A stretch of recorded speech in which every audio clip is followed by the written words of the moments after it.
What is up? Thank you for coming to my channel, Prison POV. Shout out to the joiners, shout out to the point of view crew, and trip on this. Today, we're going to be talking about my least favorite kind of person. The pervert. Maniaco in Spanish. Can't stand them.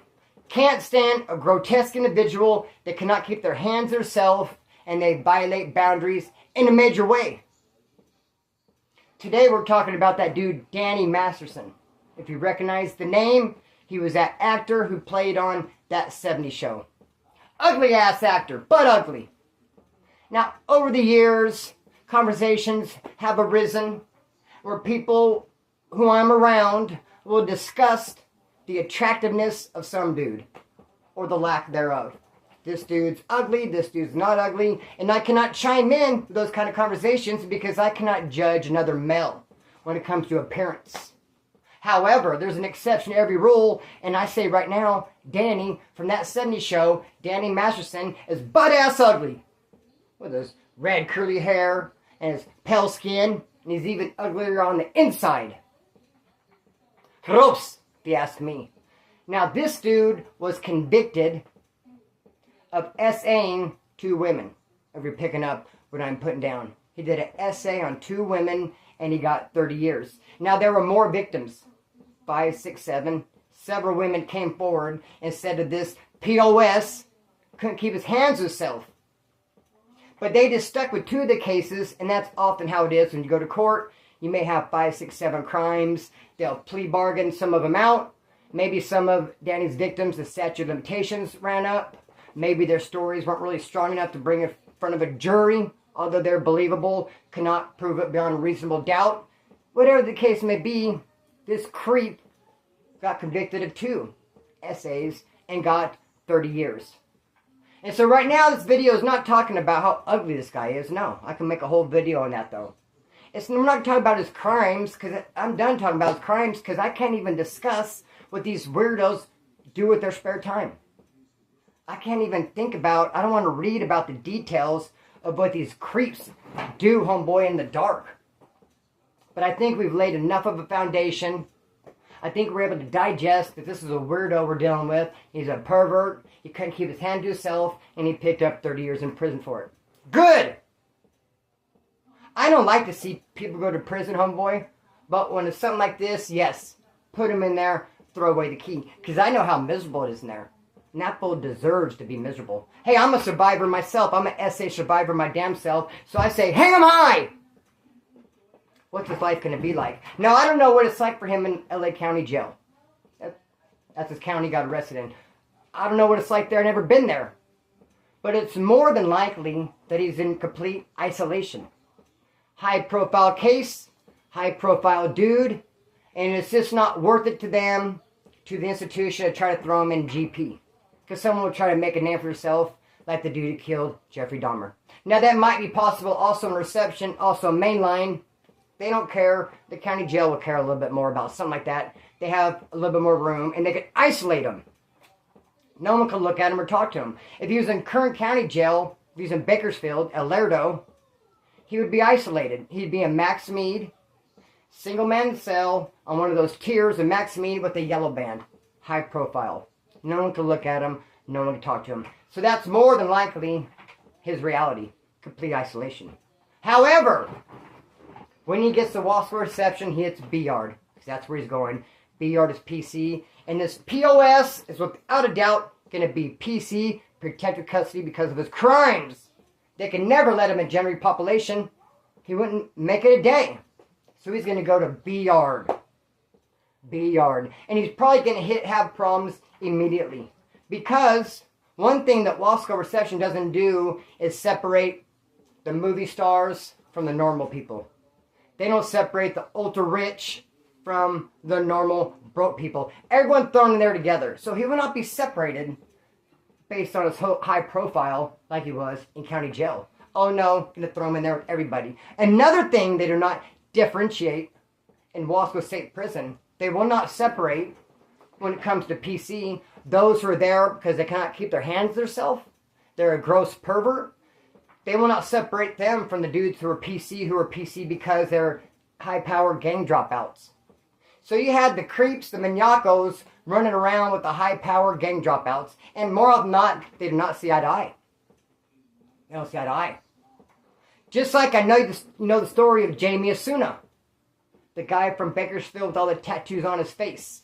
You may not recognize his name. If I showed you a picture, you know exactly who he is. He's from Bakersfield. He murked some prostitutes. He got a life sentence. He's PC. Actually, not even really sure why that dude's PC. His crimes, I don't really know if crimes qualify him for PC, or maybe he just has some skeletons in the closet. Whatever the case may be, he's PC. He was at Mule Creek, and he was waiting for one of those perverts to hit his cell. Even though he's protective custody, he doesn't think he's like one of them perverts. They're different. They will not, homeboy, they don't consider them brethren. The PC who are the gang dropouts, you think they'd like the PCs who are the perverts? Definitely not. So Jamie Asuna was laying in wait in his cell, waiting for a cellie, waiting to get this dude who was a pervert, and he de-headed him, de-lunged him, de-eyeballed him. Bro, he dismantled him with his state razor, took him apart inch by inch, because no one likes a creep. No one likes a straight-up pervert. So when this dude, Danny Masterson, gets to B-Yard, it's going to depend on his cellie. If he has a cellie that is just some piece of garbage like him, some pervert, he might be alright. You can have two perverts in the cell, and yuck, I don't even want to, that's a gross image. Who knows what those freakazoids will be doing in there. But he may land with a cellie who is some dude who is an active wood. He's with the business, but he got caught up in the mix. He got caught up with the dope debt. He was politicked out. So now he's PC and he's sitting in B-Yard, but he don't like those perverts. He don't like those creeps. He's having to get caught up in the mix, and here comes Danny Masterson, and he might handle business. If you're watching this YouTube prison genre, you probably like the prison politics, you like to hear about the prison stuff, so you might have watched those lockup shows way back in the day. Those were pretty popular. I can't remember the channel. It doesn't even matter. But they used to put out those lockup shows that go inside the prison. And a famous lockup episode I remember when that dude was from NLR. And he had a cellie who was a pervert. Some maniaco. And he took off his shoestrings and they did an interrogation with him. Like, why'd you do that? And he goes, because I just couldn't look at him. It was making me sick to sit in there and live with them. And a lot of times they'll try to explain themselves, explain their case. I could picture this Danny dude in there with the cellie, like, no, I wasn't like that. I didn't do it. She's lying, and they're making this stuff up. Shut up, fool!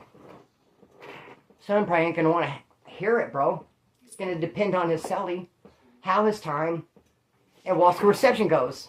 But now when he hits Mainline, he's gonna have a whole different set of problems.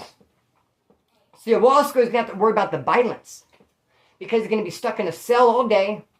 He might, if he's real lucky, get a couple hours a yard a week. He might, if he's real lucky, get a couple hours a day or a week. But more than likely, he's going to be stuck in a cell with a cellie.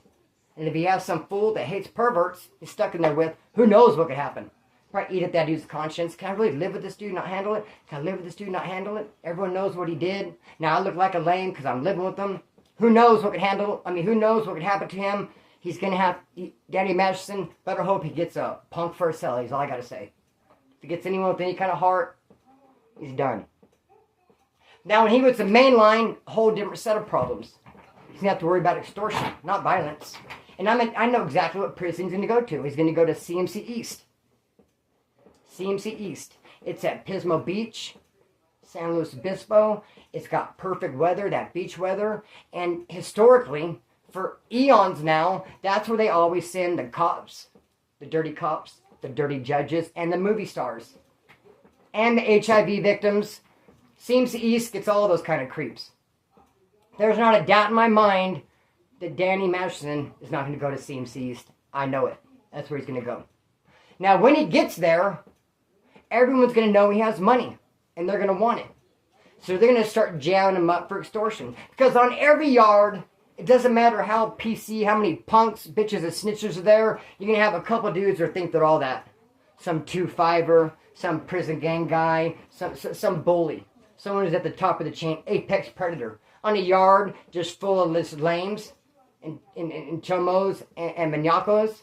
And someone's there for dope debt, a high-powered gang dropout. He's an apex predator. He's at the top.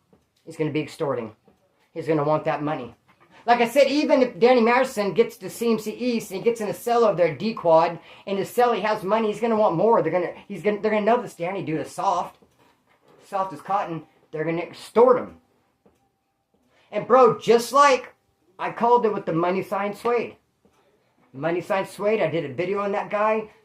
He got murked in prison, and I called. He was at Soledad, and I called it. I called the yard Central.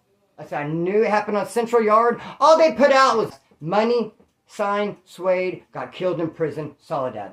Right away, I said Central Yard, guarantee it. It wasn't at North, it wasn't at South, it was at Central. And I said, guarantee it. The reason why they killed him, because they pushed up on him, they extorted him, and he said no. And other people said, no, it's because this old lady posted letters on Instagram, and no, because it's this or that. I said, no, dude, it's the dollars. It always comes down to the dollars. It always comes down to the money. Of course they extorted that fool. Of course they pushed up on it, and I got confirmation. Someone wrote the streets. Someone from the channel hit me up and said, Splinter, you're right all along. It happened at Central. They found a blind spot, the showers, and they pushed up on him to extort him, and he pushed back. Just like that rapper X-Rated. PC, he would rap through the phone. He's on a PCR. I don't really know what his crimes were. I don't know what he did to figure why he had to be protected custody. But he was a famous rapper. Everyone knows about him. He'd rap through the phone, and he got extorted. When he hit the yard, people pushed up on him. Dude, we want to rap. Who's your producer? Who's your manager? Let us get in on a verse. Let's write a song together. They wanted some of his fame and some of his glory, and they're going to take it from him if they had to. And he's like, no. He backpedaled. He didn't want to do music with them. He said no, and they got him, bro. They ended up getting him. So this dude is going to have he's going to get probably violently pushed up on and walk the reception, and he's going to get extorted when he hits Mainline CMC East. And then there's been an ongoing argument ever since I started coming to prison about CMC East in regards to CMC West. Because CMC West is level 2. CMC East is level 3. Even though CMC East is a straight up PC punk bitch pen, they do have an active yard. They have B, C, and D quad, which were the cops, lawyers, weirdos, freaks, maniacos, movie stars go. And you have A quad, which is supposedly GP, supposedly active. But we say no. We reject that idea of them saying it's active because they're rubbing shoulders with all these PC yards. How can you be active even though you're on your yard? Everyone there has good paperwork. Look who you're living around. A, B, C, and D share the same laundry, the same library, the same medical, the same chow hall. You are walking past those dudes from B, C, and D quad all day long. It cannot be avoided. And yet you have the nerve to say I'm active. Even though your paper's clean, and you're walking past some dude like Danny Masterson. You see Danny Masterson in a library picking out a book, and you're like, I'm active because my paper is clean. No, you're trash, homeboy, because you're right there rubbing shoulders with trash, not handling it. I remember when my heart got broke in prison, dude. Broke. And I was at CMC West. The dude who had the yard, kind of. That's a whole different story. It's kind of hard to say who had the yard, but a whole nother story, whole another video. But a dude who definitely was at the top of the chain, homeboy. Apex Predator with this dude Sparks from Riverside Skinhead. And I'm getting ready to do a video on Riverside Skinhead. RSSH. Sparks, I had a gang of love and respect for that dude. We wrestled around one time, bro. We were wrestling, and he hit me in the head, just like joking around. Dude, I saw stars. That dude was buff. He could hit hard. I had a lot of respect for him. And then one day, it came out, the dude, he came from CMC East. And I was like, oh, I can't believe it. I was like, what? Sorry. Because he was at CMC East on A quad, level 3, and his points had dropped. They brought him to CMC West. I had no idea. And then I would just hang out. I think he's my homie. We're hanging out. Then he came out in the light. No, that fool came from CMC East. They didn't handle him. They didn't beat him up like some people they do. See what I'm saying? Prison's a popularity contest. If you're some soldier, some gangbanger, you can speak for yours, and you came from a shit yard, you're other at CMC West, you can clean it up, you could use your mouth, you can speak for yours. Where some lame, some first-termer, some nobody is over there on that A quad and come to CMC West, they want to stomp them out. So it just depends on who you are and what kind of yank, what kind of juice you got, and if you could speak for yours. But even though no one jumped Sparks, and they kind of cleared it, just everyone put their blinders on, no one wanted to think about it, I quit fucking with him, dog. I quit fucking with Sparks. Once I found out he was CMC East. Trash bin. Garbage. So Danny Masterson, he's isolated in LA County. He's going to get the B yard, Wasco reception. He's going to stuck in that cell all day. He better hope he gets a pervert per cellie. Because if he gets some gang dropout, some wood who got rolled up over dope debt, he's probably going to be in a world of hurt. And then when he finally hits Mainline, he gets the CMC East, he's going to be extorted. They're going to want his money. And you know how this dude picked his victims? You know how he even got a hold of those women that he essayed through Scientology? Dude, what a crock of shit Scientology is. If you're a part of Scientology, I mean, what? What kind of bozo, what kind of weirdo, what kind of dummy you have to be that you don't have discernment enough to look at Scientology and say, this is trash? I would love to debate, speak with anybody who's a part of Scientology so I can just say, what? It's dumb, homie. You know what it is? Because I've looked into it a little tiny bit just so I can make fun of it. It's about courses. It's for the rich. They'll get a course that they pay thousands of dollars for. Books and paperwork. And they'll go through this course. And when they're done with it, they consider they're enlightened. They know more. Time to move on to the next course. But guess what? That next course costs thousands of dollars as well. So you get that course with those books and those files and tests and paperwork, and you start reading, you start making yourself knowledgeable of all their ways, and then they say, well, you're enlightened, you're going to move on to the next course, 10 G's! And that's just Danny Masterson, because all these rich, weirdo movie stars, that's how they like to hang out and pick their victims. Some rich Harris, some broken-hearted woman up in there looking for love. Here comes Danny Masterson, can't keep his hands to himself, straight up maniaco. That's what's up with that dude. I think we talked about that piece of trash long enough. I'm going to cut the string, let it fly. Peace!